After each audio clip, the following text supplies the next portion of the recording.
Eamcet 2020 Agriculture and Medical Stream results date.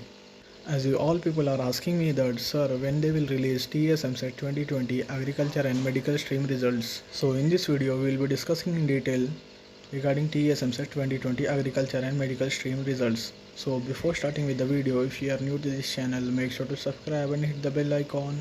So on the day of Eamcet 2020 Engineering Stream results, Eamcet 2020 convener Govardhan Reddy sir, speaking with the media, said that within 10 days they are going to release Eamcet 2020 Agriculture and Medical Stream results also. So nearly 1 week is completed after releasing the Eamcet Engineering Stream results. So within 2 to 3 days we can expect Eamcet 2020 Agriculture Stream results. The results may be released on 14th October or 15th October or 16th October 2020. So that's all for this video. Make sure to share this informative video with your friends and family members. And if you have any doubt, just comment in the comment section and join my WhatsApp group where you can find fast and latest update. Link is in the description.